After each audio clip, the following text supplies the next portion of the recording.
Everyone, welcome to the chemistry times. आज हम discuss करेंगे DSSB TGT नेचुरल साइंस का 8 सितंबर 2021 को मेल शिफ्ट का जो एग्ज़ाम हुआ था उसके PYQ सॉल्यूशन को। तो चलिए स्टार्ट करते हैं क्लास को। तो देखो आज का फर्स्ट क्वेश्चन क्या है, टू डिफरेंट एटम्स और group of atoms are exchange in dash reaction.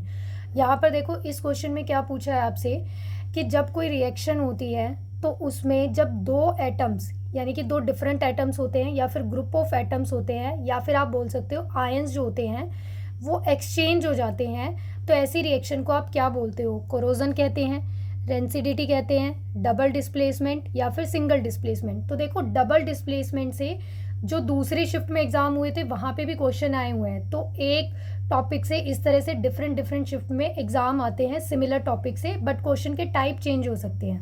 तो देखो यहाँ पर क्या बोला है, टू डिफरेंट एटम और ग्रुप ऑफ एटम। यहाँ पर एग्जाम्पल के थ्रू इस रिएक्शन को देखते हैं एक बार। फॉर एग्जाम्पल आपके पास है sodium sulphate Na2। Sodium sulphate का फॉर्मूला क्या होता है अभी? Na2SO4।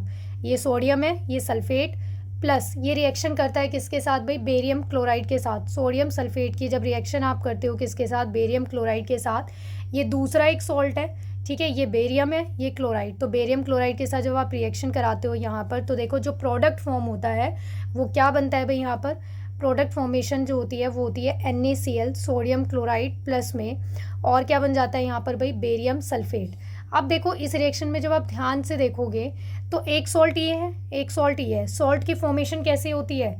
किसी भी सॉल्ट की फॉर्मेशन कैसे होती है? उसके अंदर देखो दो आयन्स होते हैं, एक होता है कटायन और दूसरा जो आयन होता है दैट इज अनायन।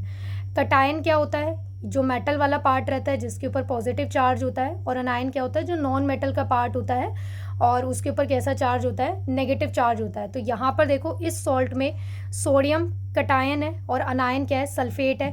इस सॉल्ट में क्या है? बेरियम कटायन है और यहाँ पर क्लोराइड क्या है? यहाँ पर ये अनायन है। अब यहाँ पर ये क्या है? देखो इस पे पॉजिटिव चार्ज, नेगेटिव चार्ज, यहाँ पॉजिटिव और यहाँ नेगेटिव, ठीक है। अब ये क्या करते हैं? आपस में अपने आयंस को एक्सचेंज कर लेते हैं। तो देखो आफ्टर एक्सचेंजिंग द आयंस जो प्रोडक्ट फॉर्मेशन हो रहा है वो क्या है? देखो यहाँ पर सोडियम कटायन ने क्या किया है? क्लोराइड आयन लिया है। तो यहाँ पर क्या प्रोडक्ट फॉर्म हो गया है? Sodium chloride. और यहाँ पर क्या प्रोडक्ट फॉर्म हो गया है? इस कटायन के साथ सल्फेट आयन आ गया, तो ये क्या बन गया भाई? Barium sulphate. तो यहाँ पर इस रिएक्शन में आपने क्या देखा कि जो एटम्स है या फिर ग्रुप ऑफ एटम बोल सकते हो या फिर आप आयंस बोल सकते हो, वो रिएक्शन में क्या हो गए? एक्सचेंज हो गए। तो ऐसी रिएक्शन को हम क्या बोलते हैं भाई? डबल डिस्प्लेसमेंट रिएक्शन बोलते हैं, and it is an example of double displacement reaction. और डबल डिस्प्लेसमेंट रिएक्शन में क्या होता है भाई? बेसिकली यहाँ पर एक पीपीटी फॉर्मेशन होती है, ठीक है। क्या बनता है भाई? पीपीटी फॉर्मेशन होता है। प्रेसिपिटेशन रिएक्शन भी किसका रिजल्ट होता है भाई? डबल डिस्प्लेसमेंट रिएक्शन का ही होता है। तो यहाँ पर इस क्वेश्चन का जो करेक्ट आंसर बनेगा वो क्या आ जाएगा भाई? Option number 3। अब देखो कोरोजन क्या होता है, आपको पता ही है। मेटल क्या होती है? यहाँ पर डिस्ट्रॉय होती है। मेटल क्या होती है? स्लो डिप्लीट होती है। धीरे धीरे मेटल को क्या होता है भाई? जो भी वहाँ पर मॉइस्चर रहता है वो ईट करता रहता है, यानी कि उसको डिग्रेड करता रहता है मेटल को। ऐसी प्रोसेस को हम क्या बोलते हैं? कोरोजन बोलते हैं। रेंसिडिटी क्या होती है? यहाँ पर फूड स्पॉइल होता है, यानी कि जब फूड का, यानी कि फूड में क्या प्रेजेंट होता है? फैट्स और ऑयल। तो ये जब ऑक्सीडाइज हो जाते हैं, फूड का ऑक्सीडेशन होता है, तो ऐसी रिएक्शन को हम क्या बोलते हैं अभी? रेंसिडिटी बोलते हैं कि फूड क्या हो गया? रेनेसिड हो गया है। डबल डिस्प्लेसमेंट अभी एक्सप्लेन किया क्या होता है। फिर आता है सिंगल डिस्प्लेसमेंट रिएक्शन। तो इसमें क्या होता है? एक जो मेटल रहती है वो दूसरे मेटल को क्या करता है अभी? सब्सटीट्यूट कर देता है, डिस्प्लेस कर देता है, यानी कि जो मोर रिएक्टिव मेटल रहता है वो लेस रिएक्टिव वाले को क्या कर देता है? डिस्प्लेस कर देता है। और ऐसी रिएक्शन को हम क्या बोलते हैं अभी? सिंगल डिस्प्लेसमेंट, या फिर नॉर्मली आप बोल सकते हो डिस्प्लेसमेंट रिएक्शन। फॉर एग्जाम्पल देखो यहाँ पर AgNO3 that is silver nitrate plus copper के साथ जब आप रिएक्शन कराते हो तो यहाँ पर क्या होता है भाई? जो प्रोडक्ट फॉर्मेशन होती है वो क्या हो जाती है भाई? यहाँ पर ये बन जाता है कॉपर नाइट्रेट CuNO3, और इसका क्या आ जाता है भाई? यहाँ पर ट्वाइस, और प्लस में ये बन जाता है Ag। जब आप ये रिएक्शन बैलेंस करोगे तो क्या देखते हो भाई? यहाँ पर ये नाइट्रेट पे क्या होता है? -1 चार्ज होता है। नाइट्रेट पे क्या होता है? -1 चार्ज होता है। सिल्वर पे +1 है, नाइट्रेट पे -1 है। अब यहाँ पर ये जब कॉपर नाइट्रेट बनता है तो कॉपर पे कैसा चार्ज होता है? +2। तो +2 को बैलेंस करने के लिए -2 चार्ज ही होना चाहिए, बट यहाँ पर नाइट्रेट पे क्या है? सिंगल -1 चार्ज है। तो इसको बैलेंस करने के लिए हम क्या करते हैं? यहाँ पर नाइट्रेट का ट्वाइस कर देते हैं। जब ये नाइट्रेट का ट्वाइस होता है तो आपने क्या देखा यहाँ पर भाई, नाइट्रेट 2 हो गई, यहाँ पर तो क्या है ओनली 1 ही नाइट्रेट है, तो यहाँ पर आपको 2 से मल्टीप्लाई करना पड़ता है। जब आप ये 2 से मल्टीप्लाई करते हो तो नाइट्रेट तो 2 हो गए, बट इसके साथ में क्या होता है, सिल्वर के भी आयंस क्या हो गए, 2 हो गए, तो यहाँ पर ये क्या करना पड़ता है आपको 2 से मल्टीप्लाई करना पड़ता है। अब ये रिएक्शन यहाँ पर क्या हो गई है, बैलेंस हो गई है। तो इस रिएक्शन में आपने क्या देखा कि copper is more reactive than silver, तो इसने क्या किया, कॉपर को डिस्प्लेस कर दिया, खुद कॉपर सिल्वर को डिस्प्लेस कर दिया, खुद सिल्वर के प्लेस पे आ गया और क्या प्रोडक्ट फॉर्म कर लिया, कॉपर नाइट्रेट और सिल्वर मेटल अलग से यहाँ पर प्रोडक्ट बन गया। तो ऐसे रिएक्शन को हम क्या बोलते हैं भाई, सिंगल डिस्प्लेसमेंट।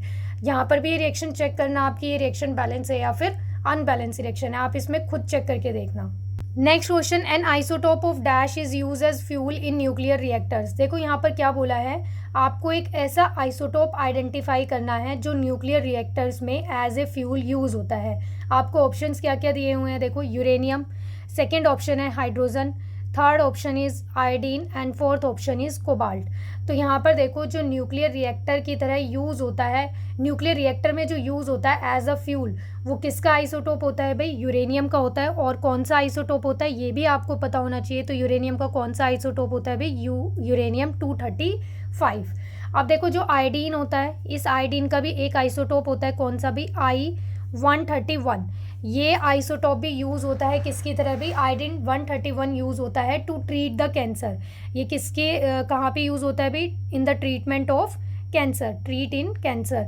ओके, और जो कोबाल्ट है, कोबाल्ट का भी आइसोटोप कौन सा भाई, 60, कोबाल्ट 60 भी यूज़ होता है। ये कहाँ पर यूज़ होता है भाई, ये यूज़ होता है इन फूड इंडस्ट्री, ठीक है, फूड इंडस्ट्री में यूज़ होता है, और जो स्टरलाइजेशन प्रोसेस होती है वाटर की, वहाँ पर यूज़ होता है। तो आपको इन बाकी आइसोटॉप्स का भी क्या है भाई, यूज़ याद रखना है। यहाँ पर यूरेनियम के लिए पूछा हुआ है, न्यूक्लियर रिएक्टर में पूछा हुआ है। अब किसी और शिफ्ट में या फिर किसी और पेपर में वो ऐसे भी पूछ सकता है कि कैंसर में कौन सा भाई आइसोटोप यूज़ किया जाता है, या फिर आयोडीन का कौन सा आइसोटोप हम यूज़ करते हैं in the treatment of cancer. तो इसलिए आपको बाकी के ऑप्शंस के भी आंसर पता होने चाहिए। Next question, heating a China dish containing copper powder makes the copper powder become coated with a black substance, which of the following equation is correct translation of the correct। यहाँ पर देखो आपको एक statement given है और इस statement के regarding आपको यहाँ पर केमिकल इक्वेशन आइडेंटिफाई करनी है कि विच वन इज करेक्ट। ये वाला क्वेश्चन 10th क्लास में बहुत बार एग्जाम में पूछा जाता है, ठीक है, 10th की एनसीईआरटी में फर्स्ट चैप्टर में ये टॉपिक है। वहाँ से ये क्वेश्चन कई बार एग्जाम के पॉइंट ऑफ व्यू से, यानी कि जो 10th के स्टूडेंट्स हैं उनके एग्जाम के पॉइंट ऑफ व्यू से भी ये क्वेश्चन इंपॉर्टेंट है और कई बार पूछा जाता है। तो देखो यहाँ पर क्या दिया है आपको क्वेश्चन में कि आपने एक चाइना डिश ली है और उस चाइना डिश में आपने क्या लिया है, कॉपर पाउडर लिया है। ये चाइना डिश है और चाइना डिश में क्या है, कॉपर पाउडर है, और आप इसे क्या कर रहे हो भाई, हीट करते हो, ठीक है, आप इसे क्या कर रहे हो, हीट कर रहे हो। और हीट करने के बाद यहाँ पर ये जो कॉपर पाउडर है ये एक ब्लैक सब्सटेंस में कन्वर्ट हो जाता है, चेंज हो जाता है, और इसके ऊपर जो ब्लैक सब्सटेंस की क्या होती है, मतलब कोटिंग हो जाती है। तो आपको ये आइडेंटिफाई करना है कि वो ब्लैक सब्सटेंस होता क्या है। तो वो क्या होता है भाई, वो अब देखो कॉपर पाउडर है, कॉपर पाउडर को जब आप हीट कर रहे हो तो हीट जो होता है वो किसकी प्रेजेंस में होता है, ऑक्सीजन की प्रेजेंस में। आफ्टर हीटिंग जो प्रोडक्ट फॉर्म होता है वो क्या बनता है भाई, कॉपर ऑक्साइड बनता है। अब देखो ये रिएक्शन बैलेंस है या फिर नहीं है, ये रिएक्शन बैलेंस नहीं है। क्यों नहीं है, देखो यहाँ पर कॉपर 1 है, इस साइड भी कॉपर 1 है, बट यहाँ पर 2 ऑक्सीजन के एटम है, बट इन द प्रोडक्ट यहाँ पर क्या है, एक ही ऑक्सीजन एटम है। तो इसको 2 बनाने के लिए आपको क्या करना पड़ेगा, यहाँ पर 2 से मल्टीप्लाई। जब आप इसे 2 से मल्टीप्लाई करते हो तो ऑक्सीजन तो बैलेंस हो गए, देखो प्रोडक्ट में भी 2 ऑक्सीजन है, रिएक्टेंट में भी 2 ऑक्सीजन है, बट यहाँ पर कॉपर अब अनबैलेंस हो गए। यहाँ पर कॉपर कितने हैं, 2 है, बट यहाँ पर रिएक्टेंट में कॉपर कितना है, 1 है। तो आप क्या करोगे, यहाँ पर भी 2 से मल्टीप्लाई कर दोगे। अब देखो ये रिएक्शन क्या है, कंप्लीटली बैलेंस है। तो यानी कि यहाँ पर जो आपको स्टेटमेंट गिवन है उस स्टेटमेंट के लिए कॉपर को जब आप हीट करते हो इन प्रेजेंस ऑफ ऑक्सीजन, तो यहाँ पर जो प्रोडक्ट फॉर्मेशन होता है वो क्या होता है अभी, कॉपर ऑक्साइड बनता है। तो अब देखो चेक करो कि ये कौन से ऑप्शन में हो रहा है। तो it is given in the option number 1। तो यहाँ पर जो करेक्ट आंसर है इसका वो क्या आ जाएगा, ऑप्शन नंबर 1। अब देखो यहाँ पर ये रिएक्शन आगे भी हो सकती है, मतलब कि रिवर्ट भी आपको वापस से कॉपर मिल सकता है। कैसे मिल सकता है, इस कॉपर ऑक्साइड की आप रिएक्शन करा दो किसके साथ भाई, हाइड्रोजन के साथ। इस कॉपर ऑक्साइड की जो यहाँ पर फॉर्मेशन हुई है इसकी रिएक्शन अगर आप हाइड्रोजन के साथ करा देते हो तो आपको क्या होता है, वापस से कॉपर प्लस में यहाँ पर क्या होता है, ये इस तरह से वाटर, ये इस तरह से यहाँ पर आपको क्या है, प्योर कॉपर पाउडर मिल जाता है एज अ प्रोडक्ट। तो यहाँ पर देखो, जब आपने कॉपर की रिएक्शन ऑक्सीजन के साथ कराई, यानी कि जब आप इसको हीट करा रहे हो, तो कॉपर क्या हो रहा है यहाँ पर, ऑक्सीडाइज हो रहा है। कॉपर क्या हो रहा है भाई यहाँ पर, ऑक्सीडाइज हो रहा है। ऑक्सीडेशन रिएक्शन क्या होती है, जब आप ऑक्सीजन का क्या करते हो, एडिशन करते हो। बट जब आप यहाँ पर कॉपर ऑक्साइड को हीट करते हो या फिर रिएक्ट कराते हो किसके साथ, हाइड्रोजन के साथ, तो एडिशन ऑफ हाइड्रोजन देखो क्या होता है, रिडक्शन होता है। तो यहाँ पर आपने क्या किया, इसको रिड्यूस कर दिया और वापस से रिड्यूस करके ये क्या बन गया है, कॉपर बन गया है। रिमूवल देखो, एडिशन ऑफ ऑक्सीजन क्या है, ऑक्सीडेशन है। तो ऑब्वियस सी बात है, ऑक्सीडेशन मतलब ऑक्सीजन को रिमूवल करना, ऑक्सीजन को रिमूव करना क्या होगा, रिडक्शन होगा। तो यानी कि यहाँ पर कॉपर ऑक्साइड का जब आप रिडक्शन करते हो तो वापस से आपको क्या मिलता है भाई, कॉपर मिल जाता है।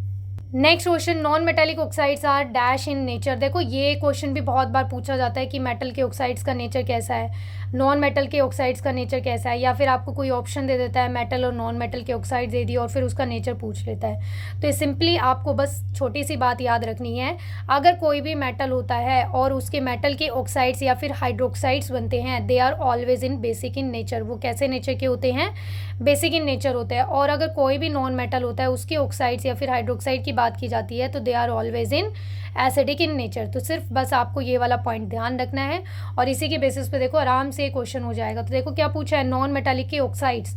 तो नॉन मेटल देखो क्या हो सकते हैं यहाँ पर, कार्बन हो गया, नाइट्रोजन हो गया, ठीक है, सल्फर है। तो जब आप इनके ऑक्साइड्स की बात करते हो, फॉर एग्जाम्पल नाइट्रोजन के ऑक्साइड जैसे फॉर एग्जाम्पल NO हो गया, NO2 है, सल्फर के ऑक्साइड SO2 हो सकता है, SO3 हो सकता है, ठीक है। तो इनका नेचर क्या होता है, तो ये कैसे नेचर के होते हैं भी, एसिडिक इन नेचर के होते हैं। तो यहाँ पर इसका करेक्ट आंसर क्या आ जाएगा भी, ऑप्शन नंबर 2। और अगर यहीं पे अगर आप मेटल का एग्जांपल लेते हो तो मेटल क्या होगा, देखो सोडियम है, कैल्शियम है, ठीक है, और क्या हो सकता है, मैग्नीशियम है।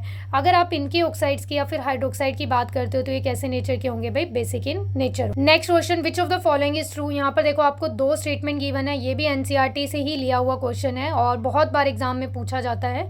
क्या है देखो, hydrogen ion in HCl are produce in the presence of water. कि हाइड्रोजन आयन की फॉर्मेशन तभी होती है जब आप क्या करते हो, HCl को मतलब ऐड कराते हो किसमें, प्रेजेंस ऑफ वाटर में। यानी कि प्रेजेंस ऑफ वाटर में अगर आपने HCl लिया है तो ही हाइड्रोजन आयन बनेंगे। और सेकंड स्टेटमेंट यहाँ पर आपको गिवन है, hydrogen ion can exist alone. कि हाइड्रोजन आयन जो होते हैं वो सिंगली यानी कि सिर्फ हाइड्रोजन आयन बन सकते हैं, वो ऐसे एग्जिस्ट कर सकते हैं, ये पूछा है। और दोनों स्टेटमेंट में से आपको करेक्ट स्टेटमेंट को आइडेंटिफाई करना है। तो देखो फर्स्ट स्टेटमेंट को हम समझते हैं कि क्या दी हुई है आपको। तो फर्स्ट स्टेटमेंट में बोला है कि जो HCl है उसको जब आप प्रेजेंस ऑफ वाटर लेते हो, तो HCl in presence of water जब आपने लिया है तो ही यहाँ पर हाइड्रोजन आयन प्रोड्यूस होते हैं। ये बिल्कुल करेक्ट है। यहाँ पर ये क्या बनेगा देखो, इस तरह से हाइड्रोनियम आयन या फिर आप हाइड्रोजन आयन भी बोल सकते हो, प्लस में क्लोराइड आयन, ये प्रोड्यूस होते हैं। अगर आप क्या करते हो, यहाँ पर ये ड्राई HCl लेते हो, ठीक है, क्या लेते हो भी, अगर आप यहाँ पर ये ड्राई HCl लेते हो और फिर आप एक्सपेक्ट करते हो कि हाइड्रोजन आयन फॉर्मेशन होना चाहिए, तो वो नहीं होता है, ठीक है। ये क्वेश्चन ऐसे भी पूछ सकता है कि ड्राई HCl में क्या हाइड्रोजन आयन प्रोड्यूस होगा। अब आपको लगेगा कि HCl है, HCl एसिड होता है और एसिड क्या करते हैं, हाइड्रोजन आयन को प्रोड्यूस करते हैं। तो आप इसका आंसर क्या कर दोगे, करेक्ट। बट ये बात आपको ध्यान रखनी है, जब एक्वस होता है या फिर अगर क्वेश्चन में ऐसे लिखा हो इन प्रेजेंस ऑफ वाटर, तभी हाइड्रोजन आयन या फिर हाइड्रोनियम आयन क्या होते हैं, प्रोड्यूस होते हैं। अगर आपके पास ड्राई HCl दी हुई है आपको क्वेश्चन में या फिर ऐसा बोला गया है, तो उस केस में यहाँ पर कोई भी हाइड्रोनियम आयन या फिर हाइड्रोजन आयन प्रोड्यूस नहीं होता है। तो इसका मतलब क्या है, फर्स्ट ऑप्शन तो करेक्ट है क्योंकि उसने इन प्रेजेंस ऑफ वाटर दिया है। सेकंड देखो आपको क्या दिया है, hydrogen ion can exist alone. कि भाई ये जो हाइड्रोजन आयन है ना, ये अलोन एग्जिस्ट कर सकते हैं, तो ये गलत है। हाइड्रोजन आयन अलोन एग्जिस्ट नहीं कर सकते हैं। अब ये HCl है, ये ऐसे अलोन एग्जिस्ट कर ही नहीं पाएगा। अभी मैंने आपको एक्सप्लेन किया कि ये H पॉजिटिव Cl नेगेटिव में तभी ब्रेक होगा, ये तभी हाइड्रोनियम आयन बनाएगा जब ये क्या होगा, एक्वस होगा। अगर एक्वस है तो मतलब ये किसके साथ प्रोड्यूस हो रहा है, H2O के साथ, तो यानी कि अलोन तो एग्जिस्ट कर ही नहीं सकता है। तो इट मीन्स सेकेंड जो स्टेटमेंट है ये आपको कैसी दी हुई है, रॉन्ग दी हुई है। तो यहाँ पर करेक्ट आंसर क्या आ जाएगा, ओनली ऑप्शन मतलब only first statement is correct. तो राइट आंसर क्या है, option number 1। Next question, where can we find methanoic acid in nature. यहाँ पर ये बोला है कि नेचर में मिथेनोइक एसिड आपको कहाँ मिल सकता है, विनेगर में, सॉर मिल्क में, आंट स्टिंग में या फिर टैमरिन में। तो देखो विनेगर क्या होता है, विनेगर में जो एसिड प्रेजेंट होता है वो कौन सा होता है भाई, एसिटिक एसिड। और एसिटिक एसिड का फॉर्मूला क्या होता है भाई, CH3COH। जो सॉर मिल्क होता है, मिल्क है, कर्ड है, उसमें क्या प्रेजेंट होता है भाई, लैक्टिक एसिड प्रेजेंट होता है। क्या प्रेजेंट होता है भाई, लैक्टिक एसिड प्रेजेंट होता है। अब आपको लैक्टिक एसिड प्रेजेंट है, इसके साथ साथ इसका फॉर्मूला और इसका स्ट्रक्चर भी पता होना चाहिए। अगर वो एडवांस क्वेश्चन पूछता है तो ये भी पूछ सकता है। तो यहाँ पर लैक्टिक एसिड का फॉर्मूला क्या होता है भाई, देखो C3H6O3। ओके, अब अगर इसके स्ट्रक्चर की बात करें तो इसका स्ट्रक्चर क्या हो सकता है भाई, CH3CH, और इस CH ये जो कार्बन, मतलब ये वाला जो कार्बन है, इसके साथ क्या होता है भाई, OH होता है, हाइड्रोक्सिल ग्रुप होता है, और यहाँ पर क्या होता है, कार्बोक्सिलिक ग्रुप लगा होता है। तो लैक्टिक एसिड में क्या होता है भाई, एक यहाँ पर कार्बोक्सिलिक ग्रुप होता है और एक क्या होता है भाई, हाइड्रोक्सिल ग्रुप होता है। और आप इसके स्ट्रक्चर को ऐसे भी बना सकते हो कि यहाँ पर ये क्या है, कार्बन है, ठीक है, और यहाँ पर आपने क्या कर दिया, ये COH ग्रुप लगा दिया। ये एक ही स्ट्रक्चर को अलग अलग तरीके से भी लिख सकते हैं। यहाँ पर क्या हो गया, इस वाले कार्बन का यहाँ पर ये हाइड्रोजन आ गया, और इस वाले ही कार्बन का ये क्या है, यहाँ पर देखो OH ग्रुप आ गया, और ये इस कार्बन से बॉन्डेड है क्या अभी, CH3। तो ये भी लैक्टिक एसिड का स्ट्रक्चर है, ये भी लैक्टिक एसिड का स्ट्रक्चर है, और ये इसका क्या दिया हुआ है, आपको फॉर्मूला दिया हुआ है। तो ये सब भी आपको एडिशनली क्या है भाई, याद रखना है। नेक्स्ट ऑप्शन देखो क्या है भाई, आंट स्टिंग। आंट स्टिंग में जो एसिड प्रेजेंट होता है वो कौन सा प्रेजेंट होता है भाई, फॉर्मिक एसिड बोल सकते हो आप। क्या बोल सकते हो भाई, फॉर्मिक एसिड। और साथ में ही अगर आपसे आयुपैक नेम पूछा जाता है तो ये फॉर्मिक एसिड तो क्या है, कॉमन नेम है। अगर उसके आयुपैक नेमिंग की बात की जाए तो फॉर्मिक एसिड को ही आप क्या बोलते हो, मिथेनोइक एसिड बोलते हो, और इसका फॉर्मूला क्या होता है भाई, HCOH। और इसे आप ऐसे भी लिख सकते हो H और ये C डबल बॉन्ड O और ये OH। ये क्या है भाई, यहाँ पर कार्बोक्सिलिक ग्रुप है, और ये इस कार्बन के साथ क्या है, एक सिंगल हाइड्रोजन बॉन्ड बनाए रखता है। तो इसे ही आप क्या बोलते हो, मिथेनोइक एसिड। क्यों बोल रहे हैं मिथेनोइक, क्योंकि यहाँ पर एक ही कार्बन है। और अगर कॉमन नेमिंग की बात करें तो वो क्या होता है, फॉर्मिक एसिड। अब उसने क्वेश्चन में यही पूछा था कि मिथेनोइक एसिड नेचर में कहाँ मिलता है, तो कहाँ मिलता है भाई, आंट स्टिंग में मिलता है। तो इसका करेक्ट आंसर क्या आ जाएगा भाई, ऑप्शन नंबर 3। नेक्स्ट ऑप्शन देखो भाई, नेक्स्ट ऑप्शन आपको क्या दिया हुआ है, टैमरिंड। जो टैमरिंड होता है, ठीक है, ये इसमें कौन सा एसिड प्रेजेंट होता है भाई, टैमरिंड में जो एसिड प्रेजेंट होता है दैट इज टार्ट्रिक एसिड। कौन सा एसिड प्रेजेंट होता है भाई, टार्ट्रिक एसिड। अब हम देखेंगे कि टार्ट्रिक एसिड का फॉर्मूला क्या होता है और इसका स्ट्रक्चर क्या होता है। तो टार्ट्रिक एसिड का जो फॉर्मूला होता है वो होता है C4, यानी कि 4 कार्बन एटम प्रेजेंट होते हैं, H6 हाइड्रोजन एटम प्रेजेंट होते हैं, और 6 ही यहाँ पर ऑक्सीजन प्रेजेंट होती है। अब अगर इसके स्ट्रक्चर की बात की जाए तो देखो क्या है, अब यहाँ पर 4 कार्बन है, तो सबसे पहले आपको क्या करने हैं, 4 कार्बन एटम इस तरह से बना लेने हैं। अब यहाँ पर देखो क्या है, 6 हाइड्रोजन है और 6 ही ऑक्सीजन प्रेजेंट है। अब 6 ऑक्सीजन में यहाँ पर देखो ये एसिड है, तो एसिड में तो ऑब्वियस सी बात है फिर कार्बोक्सिलिक ग्रुप लगा होगा। तो यहाँ पर 2 कार्बोक्सिलिक ग्रुप होते हैं, तो ये यहाँ पर एक कार्बोक्सिलिक ग्रुप ये हो गया, और एक कार्बोक्सिलिक ग्रुप क्या होता है भी, इस एंड पे आ जाता है, ये आ गया। अब देखो यहाँ पर कितने ऑक्सीजन हो गए हैं, 4 ऑक्सीजन तो हो ही गए हैं। कितने ऑक्सीजन बच गए, 2 बच गए। अब जो 2 ऑक्सीजन बचे हैं वो क्या होते हैं, हाइड्रोक्सिल ग्रुप की फॉर्म में प्रेजेंट होते हैं। तो ये किसका स्ट्रक्चर बन गया है भाई, यहाँ पर टार्ट्रिक एसिड का। तो अब यहाँ पर आपको टार्ट्रिक एसिड का फॉर्मूला क्या होता है, टार्ट्रिक एसिड का स्ट्रक्चर क्या होता है। अब प्लस में वो एडवांस क्वेश्चन ऐसे भी पूछ सकता है कि टार्ट्रिक एसिड में कितने फंक्शनल ग्रुप प्रेजेंट होते हैं, तो 2 फंक्शनल ग्रुप प्रेजेंट है। कितने कार्बोक्सिलिक ग्रुप प्रेजेंट होते हैं, तो देखो 2 कार्बोक्सिलिक ग्रुप प्रेजेंट है, एक ये है और एक ये है। अगर वो हाइड्रोक्सिल ग्रुप के बारे में पूछता है तो यहाँ पर कितने हाइड्रोक्सिल ग्रुप है भाई, देखो 2 हाइड्रोक्सिल ग्रुप है। और प्लस में एक चीज़ और, यहाँ पर देखो कार्बन की वैलेंसी कंप्लीट नहीं है, तो यहाँ पर भी H आएगा और यहाँ पर भी H आएगा।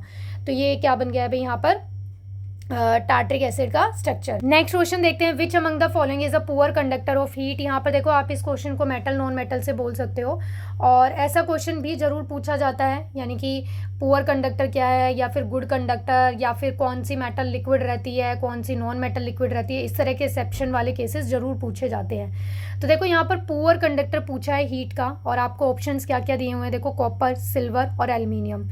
अब देखो कॉपर और एल्युमिनियम तो क्या है भाई, गुड कंडक्टर होते हैं हीट के और इलेक्ट्रिसिटी के भी, और सिल्वर भी अच्छा मेटल होता है, ठीक है। तो ये भी क्या है भाई, यहाँ पर गुड कंडक्टर ही बोल सकते हो आप इसे। तो यहाँ पर जो पुअर कंडक्टर होता है हीट का वो क्या होता है भाई, मरकरी होता है। तो इसका करेक्ट आंसर क्या आ जाएगा भाई, option number 3। Next question, which of the following is a non metal that can exist in different forms. यहाँ पर देखो आपको 4 ऑप्शन दिए हैं, और इन 4 ऑप्शन में से ये आइडेंटिफाई करना है कि कौन सी नॉन मेटल डिफरेंट फॉर्म्स में एग्जिस्ट करती है।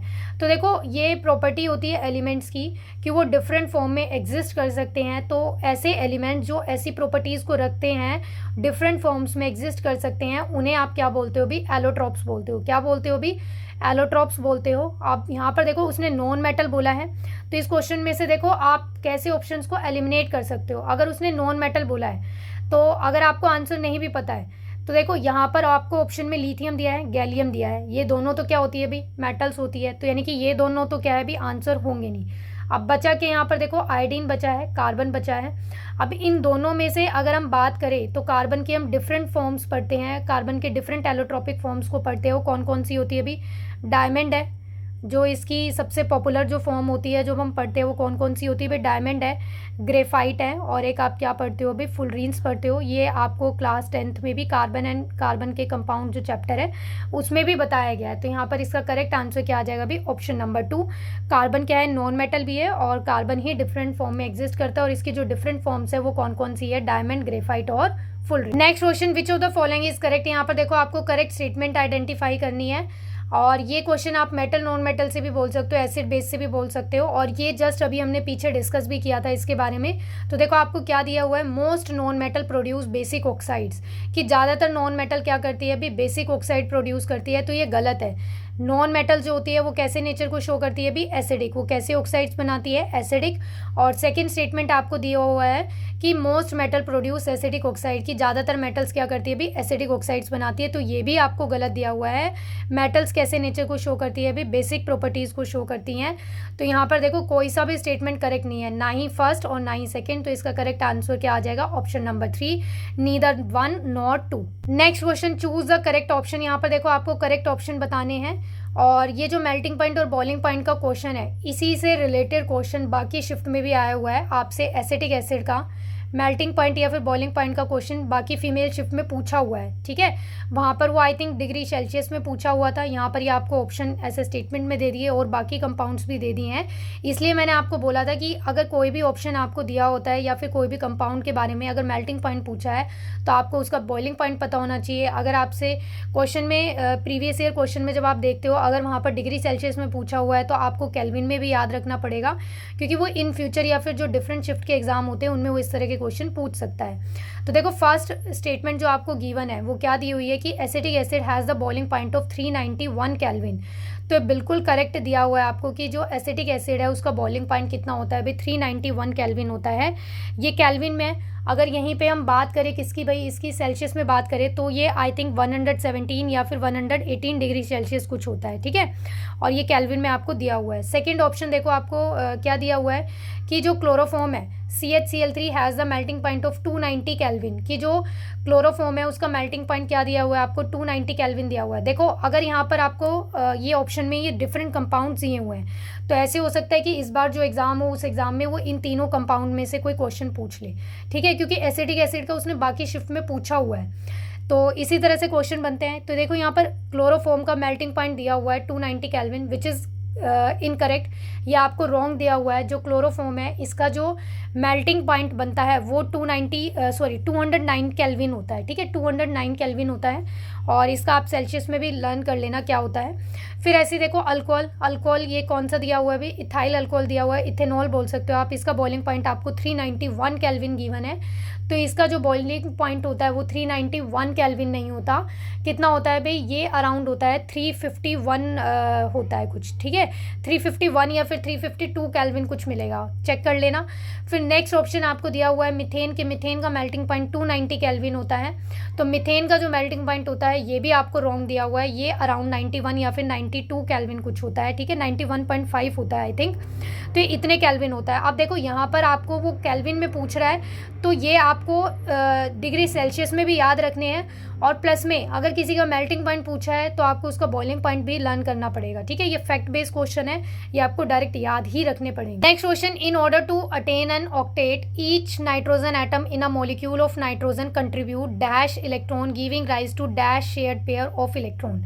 देखो यहाँ पर आपको नाइट्रोजन मॉलिक्यूल की बात कर रहा है। वो नाइट्रोजन मॉलिक्यूल क्या होता है, N2, यानी कि 2 नाइट्रोजन एटम ने क्या किए हुए हैं भी, बॉन्ड बनाए हुए हैं, और उसने क्या बोला है कि in order to attain an octet, यानी कि अपने ऑक्टेट को कंप्लीट कर रहे हैं। तो देखो नाइट्रोजन का जो एटॉमिक नंबर होता है दैट इज 7, और अगर हम इसकी कन्फिग्रेशन की बात करें KLMN के अकॉर्डिंग अगर देखो हम बात करते हैं तो इसकी कन्फिग्रेशन क्या होती है भाई, 2 5 होती है, यानी कि सेकंड शेल में कितने इलेक्ट्रॉन होते हैं, 5 होते हैं। और इसे अपना ऑक्टेट कंप्लीट करना है, तो ऑक्टेट कंप्लीट करने के लिए ये 5 इलेक्ट्रॉन लूज़ करने की बजाय क्या करने की कोशिश करता है भाई, 3 इलेक्ट्रॉन गेन करने की कोशिश करता है। तो यानी कि इसकी वैलेंसी यहाँ पर कितनी बनती है भाई, 3 बनती है। तो यानी कि 3 इलेक्ट्रॉन लेना ये प्रेफर करता है। और अगर मैं नाइट्रोजन की देखो अब यहाँ पर ये वैलेंसी इस तरह से बना दूँ, दोनों नाइट्रोजन एटम की मैंने बना दी है, ठीक है। ये इसके 5 वैलेंस इलेक्ट्रॉन ड्रॉ कर दिए, यहाँ पर इसके 5 वैलेंस इलेक्ट्रॉन ड्रॉ कर दिए। अब इसको क्या करना है, अपना ऑक्टेट कंप्लीट करना है। तो ऑक्टेट कंप्लीट करने के लिए क्या करेगा, ये 3 इलेक्ट्रॉन गेन करने की कोशिश करेगा या फिर शेयर करने की ट्राई करेगा। तो यहाँ पर ये क्या करता है भाई, नाइट्रोजन इस तरह से इस दूसरे नाइट्रोजन एटम के 3 इलेक्ट्रॉन को शेयर करता है, और ये वाला नाइट्रोजन एटम भी अपने 5 इलेक्ट्रॉन के साथ ये इस तरह से 3 इलेक्ट्रॉन को शेयर करता है। तो देखो यहाँ पर इसने कितने इलेक्ट्रॉन शेयर किए हैं, 3 इलेक्ट्रॉन शेयर किए हैं, और प्लस में यहाँ पर कितने बॉन्ड पेयर बनाए हैं, इसने 3 बॉन्ड पेयर बनाए हैं। तो यहाँ पर देखो अब क्या पूछा है उसने, each nitrogen atom in a molecule of nitrogen contribute electron, यानी कि एक नाइट्रोजन एटम कितने इलेक्ट्रॉन कंट्रीब्यूट कर रहा है, एक एटम कितने कंट्रीब्यूट कर रहा है, देखो 3, क्योंकि 5 तो इसके पास ऑलरेडी है, इसको अपना ऑक्टेट बनाना है। ऑक्टेट बनाने के लिए मतलब क्या, इसको 3 इलेक्ट्रॉन शेयर करने हैं। तो यहाँ पर क्या आ जाएगा, 3 आ जाएगा। फिर सेकंड बोला है dash share pair of electron, कितने शेयर पेयर ऑफ इलेक्ट्रॉन बने हैं, यहाँ पर कितने पेयर ऑफ इलेक्ट्रॉन बने हैं, 3 बने हैं। वैसे तो टोटल इलेक्ट्रॉन्स कितने हैं जो इसने शेयर किए हैं, 6 हो गए, 3 इसके 3 इसके। बट अगर वैसे बात करें तो यहाँ पर कितने शेयर पेयर ऑफ इलेक्ट्रॉन है, 3। तो यहाँ पर करेक्ट आंसर क्या आ जाएगा भी, ऑप्शन नंबर 3, जिसमें आपको दिया हुआ है 3 and 3। Next question, which of the following statement is false regarding the formation of bond between 2 oxygen atom. फिर देखो यहाँ पर ये वापस से क्वेश्चन किससे है, ऑक्टेट से पूछा हुआ है, ऑक्टेट रूल से। उसने ये बोला है क्वेश्चन में कि जो ऑक्सीजन एटम होते हैं वो जब बॉन्ड बनाते हैं, ठीक है, O2 जो मॉलिक्यूल है ये जब बॉन्ड बनाते हैं आपस में, ठीक है, दोनों ऑक्सीजन एटम जब बॉन्ड बना रहे हैं, तो उसके रिगार्डिंग यहाँ पर कौन सा स्टेटमेंट आपको रॉन्ग दिया हुआ है। तो देखो ऑक्सीजन एटम जो होता है इसका एटॉमिक नंबर कितना है भाई, यहाँ पर 8 होता है। और अगर मैं इसकी कन्फिग्रेशन की बात करूँ KLMN के अकॉर्डिंग, ठीक है, तो KLMN के अकॉर्डिंग यहाँ पर 2 होता है, यहाँ पर 6 होता है। तो यहाँ पर ये क्या करता है, 2 इलेक्ट्रॉन लेने का ट्राई करता है या फिर 2 इलेक्ट्रॉन शेयर करता है। तो ये क्या करता है भाई, इसका ऑक्टेट कंप्लीट होने के लिए इसे 2 इलेक्ट्रॉन चाहिए। तो यहाँ पर इसके वैलेंस इलेक्ट्रॉन ड्रॉ कर दो, तो यहाँ पर ये 6 इलेक्ट्रॉन बन गए इसके वैलेंस इलेक्ट्रॉन ऑक्सीजन एटम के। अब देखो स्टेटमेंट आपको क्या गिवन है, we see the formation of double bond between 2 oxygen atom. वो बोल रहा है कि जो डबल बॉन्ड फॉर्मेशन होती है ऑक्सीजन मॉलिक्यूल में, वो किसके बीच में होती है, 2 ऑक्सीजन एटम के बीच में होती है। और सेकंड आपको दिया हुआ है, तो फर्स्ट वाला तो देखो करेक्ट है, क्योंकि दोनों ऑक्सीजन एटम के बीच में डबल बॉन्ड बनता है। यहाँ पर ये इस तरह से ऑक्टेट कंप्लीट करेगा और ये इस तरह से ऑक्टेट कंप्लीट करेगा, तो यहाँ पर ये डबल बॉन्ड बन गया, ठीक है। तो ये दोनों ऑक्सीजन एटम के बीच में ही बॉन्ड बनता है, डबल बॉन्ड। तो ये फर्स्ट स्टेटमेंट करेक्ट है, बट उसने क्या पूछा है, फॉल्स। तो सेकंड स्टेटमेंट को रीड करते हैं। सेकंड स्टेटमेंट दिया हुआ है आपको कि this is because an atom of oxygen has 4 electron in its L shell. देखो एल शेल के अंदर उसने बोल दिया कि 4 इलेक्ट्रॉन होते हैं, बट अभी आपने देखा कितने होते हैं भाई, 6 होते हैं। तो इट मीन सेकंड स्टेटमेंट ही आपको फॉल्स गिवन है। तो यहाँ पर करेक्ट आंसर क्या आ जाएगा भाई, ऑप्शन नंबर 2, ओनली 2, यानी कि second statement is wrong. Next question, out of 118 elements known to us how many are naturally occurring. देखो यहाँ पर इस क्वेश्चन में क्या पूछा है कि टोटल 118 एलिमेंट्स नोन है। हमने पढ़ा है ना कि पीरियोडिक टेबल में कितने एलिमेंट्स होते हैं, 118 एलिमेंट्स होते हैं। उसमें से कितने एलिमेंट्स नेचुरली अकरिंग है, यानी कि जो नेचर में ही मिलते हैं, सिंथेटिक नहीं है या फिर सेमी सिंथेटिक नहीं है। तो ऐसे टोटल कितने एलिमेंट्स है जो नेचुरली ही अकरिंग होते हैं। तो देयर आर टोटल 94 एलिमेंट्स। तो इस क्वेश्चन का राइट आंसर क्या आ जाएगा भी, ऑप्शन नंबर 2, 94। तो ये थे आज के क्वेश्चंस। बाकी के क्वेश्चंस को हम नेक्स्ट क्लास में डिस्कस करेंगे। तब तक पढ़ते रहना, रिवाइज करते रहना। मिलते हैं नेक्स्ट क्लास में।